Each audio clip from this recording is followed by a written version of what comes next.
حضرت انس بن مالک فرماتے ہیں بات کہاں کی تھی پہنچ کہاں گئی؟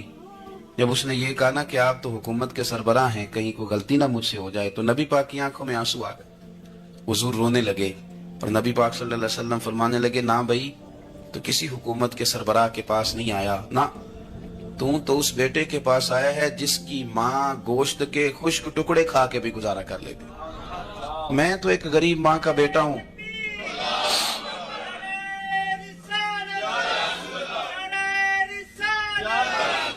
تاجر تھا حضور کے زمانہ نور میں، وہ پھلوں کی تجارت کرتا تھا، مشکات شریف میں موجود ہے، کسی وجہ سے اسے نقصان ہو گیا، اب وہ حضور کی بارگاہ میں آئے۔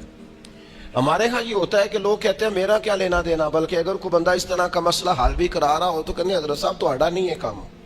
اس تاجر نے اس بارگاہ میں آ کے کہا جہاں جو آ جاتا ہے ہمیشہ بامراد ہی جایا کرتا ہے، یا رسول اللہ صلی اللہ تعالی علیہ وسلم میں پریشان ہو گیا ہوں، اور پہلے جب آدمی مالدار ہوتا ہے تو دائیں بائیں رش بھی ہوتا ہے، اور جب اس طرح کے حالات ہو جائیں تو وہ جو بڑے قریبی ہوتے ہیں وہ بھی کئی دفعہ ساتھ چھوڑ جاتے ہیں، ساری عمر ہی آٹا گد ہے تے لکھاں کیتے پیڑے، اب وقت آیا ہی تے محمد بخشا کوئی نہیں ہو بیٹھا نیڑے، لوگ نکل جاتے ہیں، کمزور پڑ گیا بندہ بیچارہ، حضور کی بارگاہ میں عرض گزار ہوا یا رسول اللہ تکلیف میں ہوں، تاجر تھا، پھلوں کی تجارت کرتا تھا اور مشکات میں موجود۔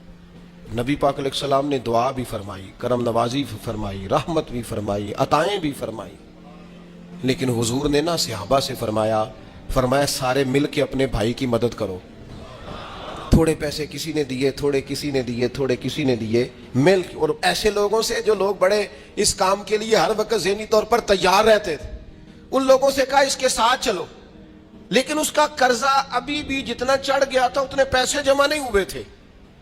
اللہ کرے میں آپ کو سمجھاؤں، یہ بھی اخلاقی بلندی والا کام ہے کہ کسی شخص کی کمزوری میں اسے اٹھانا، گرتے ہوئے کو سنبھالنا، پھسلنے والے کو سہارا دینا، بکھرنے والے کو بکھرنے سے بچا لینا، ٹوٹنے والے کو ٹوٹنے سے بچا لینا، پریشان ہو جانے والے کو سمیٹ لینا۔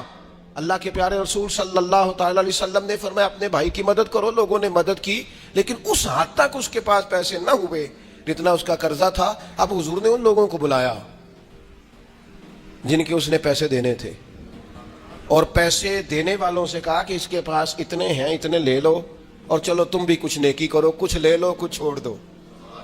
یہ کون کرا رہا ہے؟ رحمت للعالمین نبی۔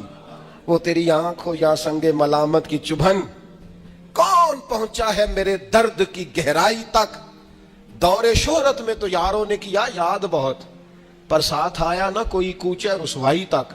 حضرت انس بن مالک رضی اللہ تعالیٰ عنہ یہ بڑے خوش نصیب خوش بخت انسان ہیں، کہتے میری اماں خود مجھے حضور کی بارگاہ میں چھوڑ گئی تھی کہ یا رسول اللہ یہ آپ کی خدمت کرے گا، کہتے میں نے 10 سال حضور کی نوکری کی ہے، نبی پاک نے کبھی اوف بھی نہیں کہا، بلکہ بخاری مسلم میں ایک انوکھی بات موجود ہے، فرماتے ہیں مجھے ایک دن حضور نے فرمایا جا یہ کام کر کے آ،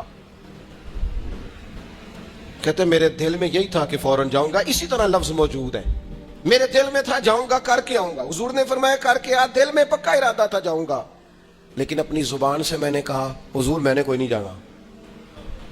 یہ کیوں بات کی؟ یہ ذرا لاڈ کے ساتھ کی، یہ ذرا ناز کے ساتھ کی، یہ ذرا نا محبت کے ساتھ کی، یہ ذرا حضور جو پیار کرتے تھے نا اس پیار کو سامنے، حضور میں نے نہیں جانا، تو کہتے ہیں حضور تھپکی دے کے یہ غلام سے بات ہو رہی، حضور فرمانے لگے چل نہ تجھے کہا ہے نہ جا کر کے آ، کہتے میں چلا گیا، اسی ارادے سے گیا تھا جاؤں گا، لیکن رستے میں جب میں گیا تو بچے کھیل رہے تھے، میں نے بھی کھیلنا شروع کر دی، کھیل رہا ہوں دیر ہو گئی، حضور نے بھیجا تھا کسی کام، اب جب زیادہ دیر ہوئی تو کریم گھر سے نکلے، اور جب حضور نے مجھے دور سے دیکھا اور مجھے کریم کے آنے کا پتہ چلا تو اب میں ڈرا، اب میرا انداز بڑا جدا گانا ہو گیا چونکہ حضور نے بھیجا تھا۔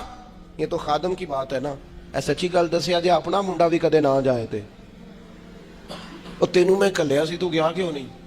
ناراض نہیں ہونا آپ نے، لیکن چلو بچہ ہے، کسی وقت دیر سویر بھی ہو ہی جاتی ہے، کیوں اتنی سختی کرتے ہیں؟ حضرت انس بن مالک کہتے ہیں جب حضور کو آتے دیکھا تو میں پوری طرح ڈر گیا، لیکن کریم محبوب جب میرے قریب آئے اور مجھے ڈرا ہوا دیکھا نا تو پھر رحمت للعالمین محبوب کی رحمت کا بادل چھایا، اور جب حضور مجھے دیکھ کے ہنسے نا، بس وہ ہنس گئے اور میرا کام بن گیا۔ بس کریم تھوڑی دیر ہوئی، ایک آیا کالیاں زلفاں والا، ایویں دو کڑیاں میرے من وچ رکیا تے کر گیا نور اجالا۔ بات بن گئی، بات طبیعت ٹھنڈی ہو گئی۔ تو حضور فرمانے لگے میں نے کہا تھا جاؤ، گئے نہیں۔ اب جب حضور مسکرا گئے تو بات ہی ختم ہو گئی۔ یا رسول اللہ صلی اللہ علیہ وسلم جانے لگا ہوں۔ تو حضور نے پھر شروع سے بات شروع کر دی، حضور جانے لگا ہوں۔ فرمایا جا دوڑ کے آ، پھر جو کہا تھا وہ کر کے آ۔ لیکن وہ بیچ میں جو دیر ہوئی تھی، وہ جو لیٹ ہوئی تھی اور جو میں کہہ کے آیا تھا میں نے نہیں جانا، حضور نے اس بات پر مجھ سے کوئی سختی نہیں کی۔ حضرت جابر ابن عبداللہ فرماتے ہیں، اور یہ بھی آپ کو مسلم شریف میں ملے گا، فرماتے ہیں کہ جنگ میں حضور کے ساتھ تھا، میرا اونٹ بڑا کمزور ہو گیا، بیمار ہو گیا، چل نہیں رہا تھا۔ حضور میرے قریب آئے اور پیچھے آ کے فرمانے لگے اسے بھگاتا کیوں نہیں؟ میں نے کہا حضور بیمار ہے، کیسے بھگاؤں؟ تو نبی پاک نے نا اونٹ کو ایک درہ لگایا اور گویا پیغمبر اعظم نے حکم دیا، نبی رحمت نے، نبی اکرم نے حکم دیا، فرمایا اونٹ بھاگتا کیوں نہیں؟ وہ جو سب سے پیچھے تھا وہ سب سے آگے نکل گیا۔ واہ کیا جود و کرم ہے شہ بطحا تیرا، اور نہیں سنتا ہی نہیں مانگنے والا تیرا۔ سرکار نے حکم دیا، وہ اونٹ سب سے آگے نکل گیا۔ اب حضور گھوڑا دوڑا کے آگے آئے، فرمانے لگے جابر یہ اونٹ میرے ہاتھ بیچ نہیں دیتا؟ وہ بیمار تھا، حضور کے حکم سے بھاگا ہے، فرمایا بیچ نہیں دیتا؟ کہا نہیں یا رسول اللہ ویسے ہی رکھ لیں۔ فرمایا نہیں میں پیسے دوں گا۔ یا رسول اللہ آپ کا یہ ہے؟ فرمایا نہیں آپ قیمت بتائیں۔ حضور ٹھیک ہے اتنے کا اونٹ ہے، میں مدینہ طیبہ جا کے آپ کی خدمت میں پیش کر دوں گا۔ حضرت جابر ابن عبداللہ فرماتے ہیں حضور نے مجھ سے اونٹ خریدا، مدینہ طیبہ پہنچ کر نبی پاک صلی اللہ تعالی علیہ وسلم نے سیدنا بلال حبشی سے فرمایا جابر کو اونٹ کی قیمت بھی دے دو اور کچھ پیسے زیادہ بھی دے دو۔ فرماتے ہیں مجھے اونٹ کی قیمت بھی مل گئی، کچھ پیسے زیادہ بھی مل گئے، اور جب میں حضور کی بارگاہ میں حاضر ہوا اونٹ پیش کر کے اور قیمت لے کے جانے لگا تو حضور فرمانے لگے جابر جانا نہیں، قیمت بھی تیری ہے، اونٹ بھی تیرا ہے۔ نبی پاک نے وہ اونٹ بھی تحفے میں مجھے واپس دے دیا۔ یہ اخلاقی رویے کی بلندی کہ کسی شخص کی غربت میں اسے نوازنا، لیکن اس طرح کا نوازنا اسے محسوس نہ ہو۔ حضور اونٹنی پہ ہیں، احرام باندھا ہوا ہے، 1,40,000 کم و بیش غلام سامنے کھڑے، عرفات کا میدان۔ محبوب فرمانے لگے پہلا جملہ، جو درد والے تھے وہ تڑپ گئے، یہ سارے درد والے تھے لیکن کچھ زیادہ مزاج شناس تھے۔ محبوب نے پہلا جملہ کہا، حضور فرمانے لگے لوگو جس طرح آج اکٹھے ہوئے ہیں شاید اس کے بعد دوبارہ ہم اکٹھے نہ ہوں۔ پہلا اعلان ہی کر دیا کہ یہ تمہارے ساتھ جو آج خطبہ ہے نا، اس میں اشارہ دے دیا کہ دوبارہ نہیں جمع ہوگے، اگلا حج نہیں کرنا، بس ختم ہوئی بات۔ یہ آخری پہلی بات ہی حضور نے یہ بیان۔ اب وہ اتنے دل نرم ہو گئے حضور کی بات سن کے، آنکھوں میں آنسو اس طرح آ گئے، طبیعت کا ملان اتنا بڑھ گیا کہ ہر ایک کا دل کشکول بن گیا، ہر طرف سے آہیں اور سسکیاں ہیں کہ حضور کے وہ جملے یوں صحابہ لے رہے تھے جب آپ سے کوئی کہہ دے کہ بھائی بس بھائی یہ وقت بس آخری ملاقات کا ہے، تو پھر انہوں نے وہ تو حضور کی ہر بات ہی توجہ سے سنتے تھے، پر یہاں جو انداز بن گیا وہ انوکھا بن گیا۔ فرمایا شاید دوبارہ ملاقات نہ ہو۔ پھر میرے کریم محبوب صلی اللہ تعالی علیہ وسلم نے فرمایا جس طرح تمہارے لیے یہ شہر حرمت والا ہے، مکہ حرمت والا ہے نا، ایک نیکی کرو تو مکے میں 1,00,000 کا ثواب، حرم مکہ میں ایک گناہ کرو تو وہ بھی 1,00,000 لکھا جاتا ہے، حرمت والا ہے، بڑی عزت والا ہے۔ فرمایا جس طرح یہ گھر عزت والا ہے کعبہ، جس طرح یہ شہر عزت والا ہے، فرمایا جس طرح آج کا دن حرمت والا ہے، مسلمانوں میں تمہیں بتا کے جا رہا ہوں، تمہیں سمجھا رہا ہوں، اسی طرح میں نے تم سب پر ایک دوسرے کے مال اور عزت کو حرمت والا کر دیا ہے۔ اور صحابہ کو نا حضور نے پہلے یہ سبق پورا حضور نے پوچھا، یہ بھی ذرا کمال ہے، یہ بخاری مسلم کی حدیث ہے۔ حضور نے صحابہ سے پوچھا 9 ذی الحج ہے، جمعے کا دن ہے، ذی الحج کا مہینہ ہے، سب کو پتہ ہے، لیکن نا آپ جمعہ پڑھنے ہیں تو میں آپ سے کہوں کہ آج آپ کون سا دن ہے تو آپ کہیں کہ جناب جمعہ ہے، عجیب آدمی ہے جمعہ پڑھا رہے ہو، لیکن جو صحابہ کا انداز ہے وہ اور ہے۔ حضور نے پوچھا آج یہ کون سا مہینہ ہے؟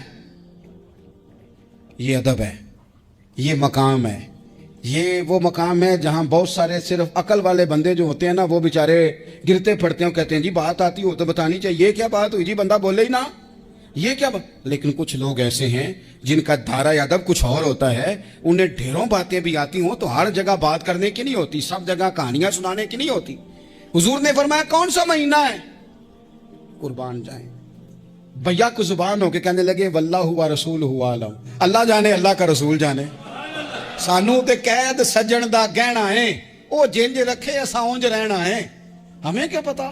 پوچھا کسی نے، لکھا ہے صوفیاء نے، کسی نے پوچھا اوے تمہیں پتہ نہیں، کہنے لگے چپ کر، ہمیں کیا پتا کون سا مہینہ ہے۔ تو حضور نے فرمایا آج تاریخ کون سی ہے؟ بھائی صاحب کو پتا تھا نا 9 ذی الحج کو حج ہوتا ہے، کون سی تاریخ ہے؟ کہا واللہ و رسولہ عالم، اللہ جانے اللہ کا رسول جانے۔ قربان جائیں، حضور نے پوچھا دن کون سا ہے؟ سب کو پتا ہے جمعہ ہے، کہنے لگے واللہ و رسولہ عالم، اللہ جانے اور اللہ کا۔ وہ صحابہ بتا کیوں نہیں رہے؟ تو اہل محبت کہتے ہیں صحابہ کا جواب یہ تھا ہمیں کوئی مہینوں سے غرض ہے، ہمیں کوئی دن سے غرض ہے، ہمیں کوئی تاریخ سے غرض ہے؟ حاجیو آؤ شہنشاہ کا روزہ دیکھو، کعبہ تو دیکھ چکے، کعبے کا بھی کعبہ دیکھو، ہمیں تو محبوب سے غرض ہے۔ مہینہ تھا ذی الحج کا، اگر حضور کہہ دیتے ذی الحج نہیں ذی قعد ہے تو ہم نے ذی قعد ہی بنا لینا تھا۔ تاریخ تھی 9، اگر حضور فرما دیتے 11 ہے تو ہم نے 11 ہی بنا لینی تھی۔ دن تھا جمعے کا، اگر حضور کہتے پیر ہے تو ہمیں کیا لگے، ہمیں تو محبوب کی رضا چاہیے۔ آپ دیکھیں نا، ایک صحابی کے ہاتھ ذرا لمبے تھے تو حضور نے فرمایا یا ذوالیدین، او لمبے ہاتھوں والے۔ ان سے کوئی پوچھتا نام کیا ہے تو کہتے میرا نام ہے 2 ہاتھوں والا۔ او بھائی میرے بھی 2 ہیں، تم کیوں 2 ہاتھوں والا؟ کہنے لگے یہ نہیں مجھے پتا، مجھے نبی پاک نے کہا 2 ہاتھوں والا۔ تو ٹھیک ہو گئی جو حضور نے نام رکھ دیا۔ تو حضور سید عالم نے پوچھا، پھر حضور نے حرمت یاد کرائی، فرمایا یاد رکھو یہ دن بھی بڑی عزت والا ہے، جمعے کا ہے، یہ مہینہ بھی بڑی حرمت والا ہے، ذی الحج کا ہے، یہ تاریخ بھی بڑی حرمت والی ہے۔ لیکن فرمایا جس طرح اس دن کی، اس شہر کی، اس مہینے کی تم نے عزت کرنی ہے، اسی طرح ایک دوسرے کے مال کا، ایک دوسرے کی عزت کا تم نے پاس کرنا۔ مسلمان بھائیوں، خدا را یہ حضور کہہ رہے ہیں یار، نبی پاک نے کعبہ کے سامنے کھڑے ہو کے فرمایا بیت اللہ تیری بڑی شان ہے، تیرا بڑا مرتبہ ہے، لیکن فرمایا میرے مومن کی عزت رب کی نظر میں کعبے سے بھی زیادہ ہے۔ ہم کیسے بیٹھ کے یار، ہم کیسے جرات کرتے ہیں کسی کی پگڑی کھولنے کی کونے میں بیٹھ کے؟ ہم اپنے گھر بیٹھ کے کسی پر تبصرہ کر گئے، کسی بندہ مومن کی عزت اچھال گئے، بالکل پتہ نہیں تھا بات کا، ہم نے کہانی بنا دی پوری کی پوری، داستان سرائی کر گئے۔ صبح سے شام تک ہماری گپ شپ کا عنوان کیا ہے؟ کسی نہ کسی کا شکوہ، کسی نہ کسی کی شکایت، یہ ہماری گپ شپ ہے۔ خدا را حضور نے تو خطبہ حجۃ الوداع میں پہلا سبق یہ دیا تھا کہ میرے جانے کے بعد ایک دوسرے کی عزت کرنا، اور اسی خطبے میں ایک جگہ پہ فرمایا یہ نہ ہو کہ میرے جانے کے بعد تم ایک دوسرے کی گردنیں مارنے لگ جاؤ، ایک دوسرے کی عزتوں کا خیال کرنا، پاس کرنا۔ مسلمانوں، میرے عزیز بھائیوں، بزرگوں، عزتوں کا دفاع شروع کریں۔ تھوڑی دیر کے لیے اپنی زبان لوگوں کے اوپر تبصرہ کرنے سے کنٹرول میں لائیں۔ کچھ چیزیں ایسی، میں مختلف شہروں میں جاتا ہوں، جس شہر میں گئے وہاں لوگوں نے یہ کہا جناب یہاں جو مولانا ہے نا، بعض لوگ یہ باتیں بڑی چسکے لے کے سنتے ہیں، یہاں جو مولانا ہے نا وہ کچھ نہیں کرتے، آپ بڑے اچھے ہیں، یہاں جو پیر صاحب ہیں وہ بڑے گڑبڑ ہیں، آپ بڑے اچھے ہیں۔ تو میں ان سے کہتا ہوں کہ میں اس لیے اچھا ہوں کہ میں تھوڑی دیر کے لیے آیا ہوں، میں نے چلے جانا ہے، اور دوسری بات یہ کہ مجھے آپ جتنا مرضی اچھا کہہ لیں، میں نے رخصت ہو جانا ہے 2-3 گھنٹوں کے بعد۔ یہاں جس آدمی کا آپ شکوہ کر رہے ہیں نا، آپ اس کو جنازے کے لیے خبر کریں نہ کریں، اسے پتہ چل گیا نا محلے میں جنازہ ہو گیا، تو اسے کوئی کام بھی ہوا تو اس نے کہنا یار نہیں محلے میں فوتگی ہوگی، میں نے جنازہ پڑھانا ہے، اس نے جانا نہیں۔ تو کمزوریاں تو سب جگہ ہوتی ہیں، لیکن ان کمزوریوں کی وجہ سے آپس میں بغض پیدا کر لیا جائے گا، اور پھر کمال بات ہے نا کہ اپنی ساری کمزوریوں سمیت اپنے آپ سے پیار ہے، اپنے آپ سے محبت ہے، اور دوسرے کی ایک کا پتہ چل جائے تو ہمیں گھن آنے لگ جاتی۔ تو حضور نے خطبہ حجۃ الوداع کے موقع پر یہ بات ارشاد فرمائی۔ دوسرا حضور نے فرمایا لوگوں یاد رکھنا، یہ خطبہ حجۃ الوداع میں نبی پاک نے فرمایا، یہ حضور خطبہ دے رہے ہیں، اور اس وقت دے رہے ہیں جب حضور صحابہ کو بتا چکے ہیں کہ یہ آخری ملاقات ہے، جو دور دراز سے آئے ہیں ان کو بتایا ہے کہ یہ میری تمہاری جو مجلس ہے، جو محفل ہے، جو تم سے بات ہو رہی ہے، یہ آخری ہے۔ محبوب فرمانے لگے لوگوں یاد رکھنا قیامت قائم ہوگی. ان جملوں کا حسن ملاحظہ کر لیں. فرمایا قیامت قائم ہوگی, تم اپنے رب سے ملاقات کرو گے, اور فرمایا تمہارا رب تم سے تمہارے اعمال کے بارے میں پوچھے گا. یہ خطبہ حجۃ الوداع میں کریم نے فرمایا. صبح تم اٹھے, کیا عمل کیا, اللہ پوچھے گا. کسی سے ملاقات ہوئی, طرز کیا تھی, سوچ کیا تھی, اللہ پوچھے گا. لین دین میں کیا معاملات تھے, تمہارے اعمال کے, اللہ سے ملاقات ہوگی, وہ کھڑا کر کے پوچھے گا. اور حدیث میں کئی جگہ پہ حضور نے فرمایا وہ تم سے سوال کرے گا, تمہیں جواب دینا ہے. میرے عزیز بھائیوں, تیار رہنا چاہیے, تیار.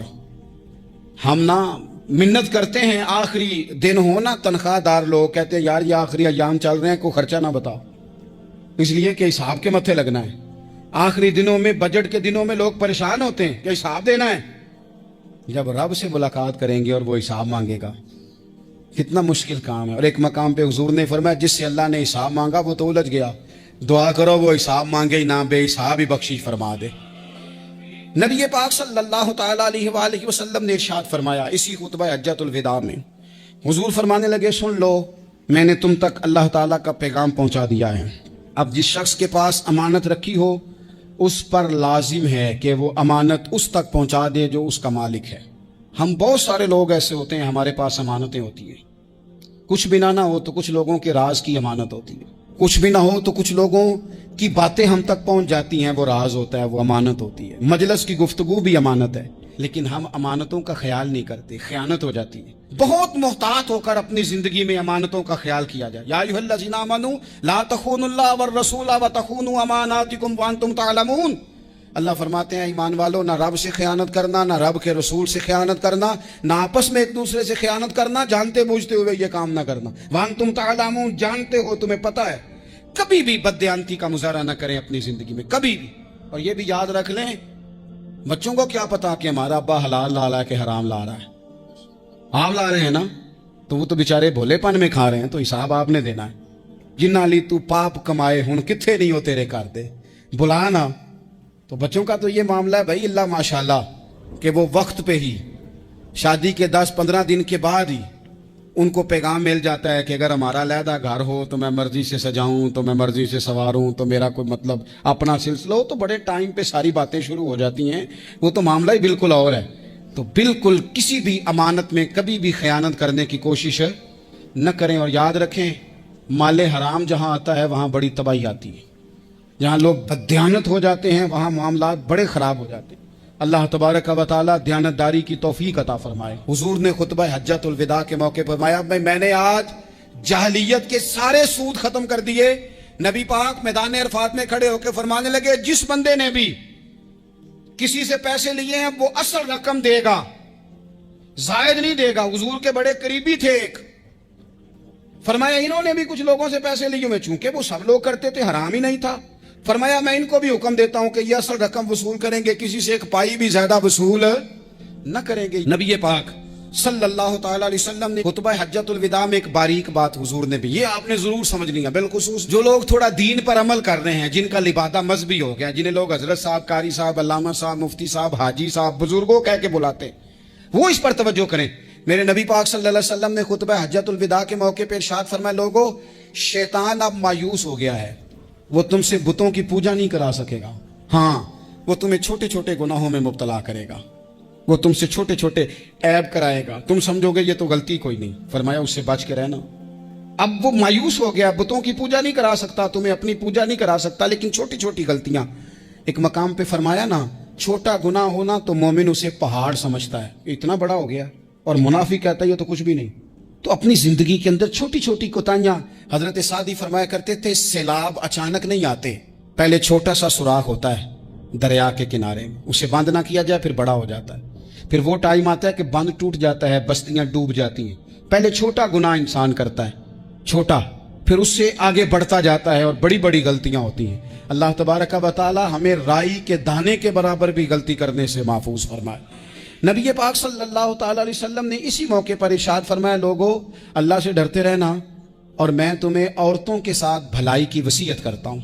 فرمایا رب نے تمہیں اختیار دیا ہے, عورتیں تمہارے سپرد کی ہیں, ان سے اچھا سلوک کرنا. فرمایا اگر کبھی کوئی ان پر تمہیں سختی کرنی بھی پڑے تو اتنی کرنا جتنی ان کی غلطی ہو، ان سے درگزر کرنا، ان سے پیار کرنا۔ اسلام نے خاتون کو باقاعدہ حقوق دیے، باقاعدہ۔ صحیح بخاری میں حدیث ہے، یہ جو نوجوان ہیں، مطالعہ کرنے والے، پڑھنے سننے سمجھنے والے، یاد رکھا کریں ان چیزوں کو۔ حضرت بریرہ رضی اللہ تعالیٰ عنہ حضرت عائشہ صدیقہ کی کنیزہ ہیں۔ حضرت مغیث رضی اللہ تعالیٰ عنہ ایک صحابی ہیں، ان کی وہ اہلیہ ہیں، وہ اپنے خامد سے علیحدگی چاہتی تھی۔ ان کے خامد بڑی محبت کرتے تھے، علیحدہ ہونا نہیں چاہتے تھے، خاتون رہنا نہیں چاہتی تھی۔ انہوں نے بڑی سفارشیں کرائیں کہ میرا خامد، میری بیوی مجھ سے صلح کر لے، حالانکہ وہ خاتون کنیز ہیں، خادمہ ہیں، بڑے قبیلے سے بظاہر تعلق نہیں۔ بالآخر انہوں نے گزارش کی، سیدہ عائشہ صدیقہ رضی اللہ تعالیٰ عنہ سے کہا کچھ اور ذرائع اختیار کیے۔ حضرت مغیث نے رضی اللہ تعالیٰ عنہ، ان کے شوہر نے، کہ نبی پاک علیہ السلام کی خدمت میں عرض کریں حضور میری سفارش کریں کہ یہ مجھ سے صلح کر لیں۔ تو نبی پاک علیہ السلام نے حضرت بریرہ رضی اللہ تعالیٰ عنہ جو کنیزہ ہیں، خادمہ ہیں، ان کو بلا کے کہا تمہارا خامد صلح کرنا چاہتا ہے۔ یہاں برادری کا بڑا کے کہتا ہے پتر میری بھی نہیں تو گال رکھنی، وہ میرے ککھاندہ بھی نہیں تو، کیا کہہ رہے ہیں آپ؟ اللہ نے اسے حق دیا ہے، اور جسے حق اللہ دے، اس کا رسول دے، اس سے کون ہوتا ہے کوئی حق چھیننے والا؟ نبی پاک صلی اللہ علیہ وسلم نے حضرت بریرہ سے کہا تمہارا خامد صلح کرنا چاہتا ہے اور وہ روتا ہے تمہارے لیے، اور اس نے بڑی سفارشیں کی ہیں، تم اس سے صلح کر لو۔ حضرت بریرہ رضی اللہ تعالیٰ عنہ عرض کرنے لگی یا رسول اللہ صلی اللہ علیہ وسلم آپ جو حکم کریں میں حاضر ہوں، ایک بات پوچھ سکتی ہوں؟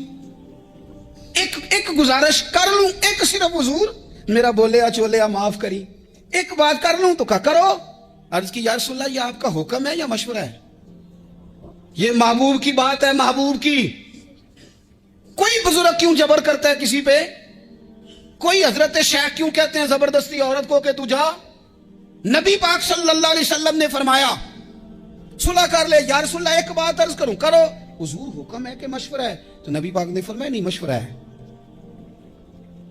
تم عاقلہ ہو، بالغہ ہو، اسلام تمہیں با اختیار کرتا ہے، چاہو تو رہو، چاہو تو خلا لے لو۔ عرض کرنے لگی حضور اگر مشورہ ہے تو پھر میں مغیث سے صلح نہیں کرنا چاہتی۔ میرے محبوب نے فرمایا تو جس حال میں راضی ہے میں بھی راضی ہوں۔ ٹھیک ہو گئی بات، ختم ہو گئی۔ حضور نے کوئی زور نہیں، اتنے اسلام حقوق دیتا ہے عورت کو، کسی کو اجازت نہیں کہ وہ جبر کرے، وہ ظلم کرے۔ میں آ گیا ہوں صلح نہیں کرنی، بے تو کیوں آیا ہے؟ تو نے وقت گزارنا ہے، جانے وہ خامد کس طرح کا ہو۔ تو نبی پاک صلی اللہ علیہ وسلم نے خطبہ حجۃ الوداع کے موقع پر فرمایا عورتوں کے ساتھ اچھا سلوک کرنا۔ اللہ تبارک و تعالی جو حج پڑھا جا رہا ہے اس کے صدقے پوری امت پر اپنا فضل فرمائے۔ رسول پاک صلی اللہ علیہ وسلم احساس والے نبی ہیں، اور احساس حضور نے امت کا کیا، احساس والی زندگی گزاری، ہر لمحہ محبوب پریشان رہے۔ یہ تھوڑا عرصہ پہلے ڈاکٹر ہارون صاحب مسلمان ہوئے ہیں، اور ابھی انہوں نے 2-3 کتابوں کا انگریزی میں ترجمہ کیا ہے، اور بھی کچھ کتابوں پہ وہ کام کر رہے ہیں۔ ہالینڈ کے رہنے والے ڈاکٹر صاحب ہیں، توجہ ہے میری بات پر آپ عزیزوں؟ ڈاکٹر صاحب کہتے ہیں کہ میں نے یہ سنا تھا کہ مسلمان دہشت گرد ہیں، یہ بم بلاسٹ کرتے ہیں۔ تو میں جہاں لفظ اسلام آتا تھا وہاں سے میں تھوڑا بچ جاتا تھا، پیچھے ہٹ جاتا تھا، لیکن میرے مزاج کے اندر یہ بات شامل تھی کہ میرے اندر اللہ نے بڑا انسانیت کا جذبہ رکھا ہوا تھا۔ تو میں ایک تنظیم قائم کر رہا تھا، میرا خیال تھا کہ ایک ایسی جماعت بناؤں کہ جو پوری دنیا کے اندر اسلام، توجہ ہے میرے عزیزوں کی؟ کہتے میرا خیال تھا ایسی جماعت قائم کروں کہ جو پوری دنیا میں لوگوں کی خدمت کرے اور بغیر امتیاز کے کرے، اسلام والوں کی بھی اور غیر مسلموں کی بھی۔ لیکن مجھے بڑا دھچکا رہتا تھا کہ مسلمان سخت گیر قوم ہے۔ میں نے بہت ساری جماعتوں کا منشور اور دستور منگایا، اور میں نے کہا میں اپنی جماعت کا دستور لکھوں گا تو پہلے ذرا سارا میں مطالعہ کر لوں۔ ڈاکٹروں کا ٹیبل ہوتا ہے، اس کے اوپر شیشہ لگا ہوتا ہے، نیچے وہ جو چیز ضروری ہوتی ہے وہ رکھ لیتے۔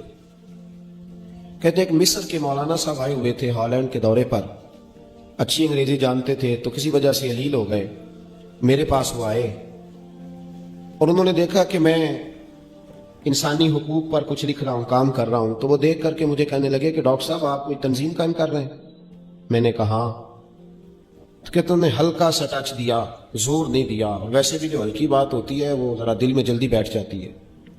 کہتے ہیں ہلکا سا ٹچ دیا، کہنے لگے اگر کبھی موقع ملے تو میرے نبی پاک کی بھی سیرت پڑھ کے دیکھیں۔